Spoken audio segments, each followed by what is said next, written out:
Hey guys, what's up? It is the Culture Detective here, investigating your favorite albums, and today I'm going to do an album review on The Killer's Pressure Machine. So I actually have a few reviews that I want to do, but I don't know if I have the time to do them all because there's the Pink Sifu album, there's the new Big Crit mixtape, there's My Little Airport, Kanye West just dropped Donda, and very soon Lil Sims and Iron Maiden will be dropping an album, and then King Cruel. Like, there's just a lot. But anyways, let's talk about the latest Killers album, Pressure Machine. So I've never talked about the Killers extensively on this channel before, though I think I've mentioned Hot Fuss once in a while. Hot Fuss is of course the Killers' debut album. It is absolutely awesome. The album opener, Jenny was a friend of mine, is so freaking good. I don't know how many times I've replayed that song, but I love that song. That song is, it's exquisite. Anyways, the Killers have come a long way for over 2 decades, and this is, I think, their 7th LP. And it is surprising because last year they just released their latest album, Imploding the Mirage, which is very mediocre and not really all that great, despite having a really beautiful album cover.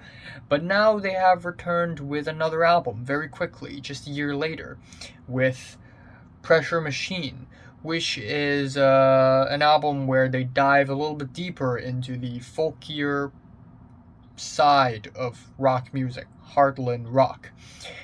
And this album is the kind of album where you can't just listen to the melodies and the hooks and decide how good it is. You need to look for the lyrics, because this album is very much a concept album and a tribute to Brandon Flowers, the frontman of the band, Brandon Flowers' hometown. That is apparently Nephi, Utah. And I've never lived in a small town before. All my life I've been in the city, so I don't know what it's like living in a small town. Everything I've learned from town lives are from Coen Brothers films. But anyways, back to the album itself.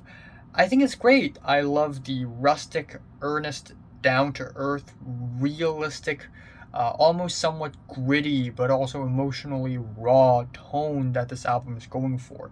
There are also a lot of interviews and field recordings sort of sprinkled all over the album in order to make it feel more real and to add more context to it.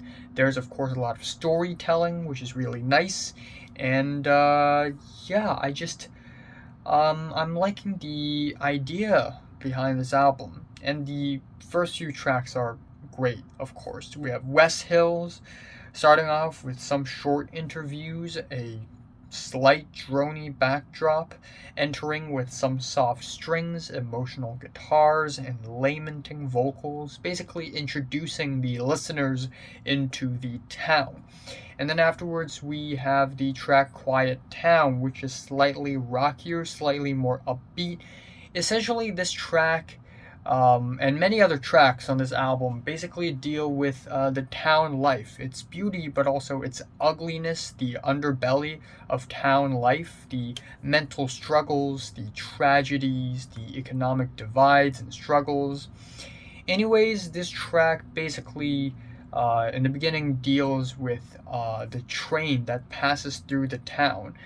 And, usually people don't hop onto the tracks because you may die, but some people do every single year, and those people probably committed suicide. Terrible Things is a very quiet ballad with reverby vocals, essentially a monologue of a gay teenager being closeted, not knowing what to do, on the verge of suicide again. And we have the track Cody, which goes for more folk rock flavor. It is sad, also very hooky. It is very nice and tuneful. And the track essentially deals with violence and mental issues and how these mental issues are not dealt with properly in small towns like this.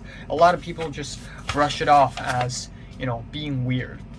Next, we have Sleepwalker, which is a tightly drummed song about drug addiction, which is just okay. Runaway Horses is a nice folky ballad about making decisions, and the track actually features Phoebe Bridgers, and it's the only track on the entire album that features a feature. And Phoebe Bridgers and Brandon Flowers have good chemistry together, they duet nice. And then the track In the Car Outside, of course, contrasts the previous track by being more anthemic and loud with its pumping pop rock instrumentations, tight drums, quick synths, and righteous vocal layers. Then the track In Another Life is once again about making choices, settling down, taking different pathways, choosing where you want to go in life. You know, I've never actually imagined how it feels to live in a small town where you're far away from everything in the world, and there are opportunities and choices in the outside world.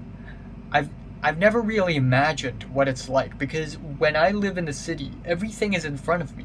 I am present, and I really don't know what it's like. But I think songs like this really portrays it well.